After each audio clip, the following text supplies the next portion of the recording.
you're little or you're big, we basically have the same human needs. We want to operate in an environment that is predictable and safe. We want the people in charge of us to be fair, honest, and consistent. We want to be rewarded when we do a good job, and we want to understand expectations and consequences. And that is true no matter what age we are. But the other thing that struck me at that time is that when you are a parent, you are dealing with human nature up close and personal, 24 hours a day, 7 days a week. It's like boot camp for human nature. And for moms in particular, you know, even though motherhood, if you're a working mom, motherhood makes you sleep deprived and you've got to, you know, you always have to leave. It seems like you always have to leave early for the daycare pickup and you're taking more time off than your childless peers.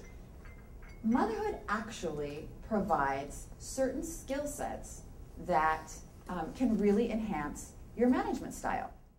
Don't put things in your mouth.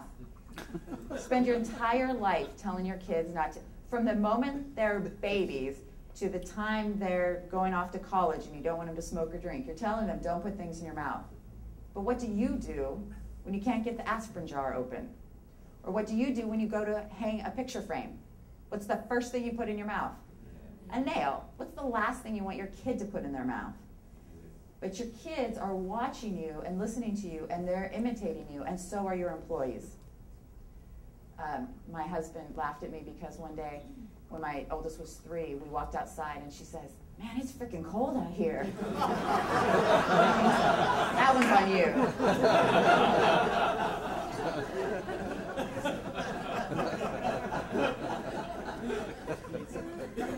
Read and tell lots of stories. We read to our children because it teaches them, it helps us bond with them, and it instills our values onto them. That is the exact reason that leaders in companies should tell stories to their staff. One of the most famous stories is the Nordstrom store that took back the tire.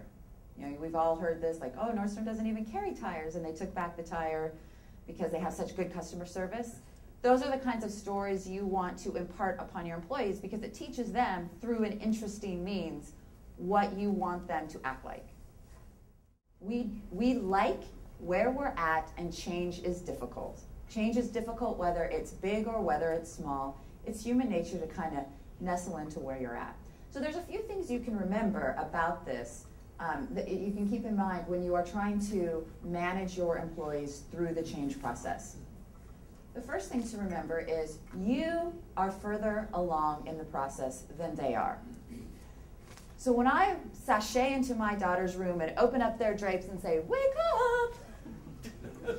I've been up for a couple of hours. I have showered, I have had my coffee, I've read the paper, I've put on my mascara and my pantyhose, listened to some music. I'm further along in the process. And they're rubbing their sleepy little eyes, and they don't have the words to articulate, "Mommy, slow down. I need to catch up with you." The same is true at the office.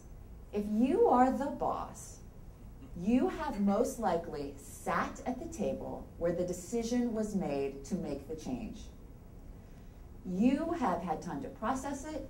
You have had time to come to terms with it. You have had a lot more time in the process than your employees have. And that's a really important thing to keep in mind.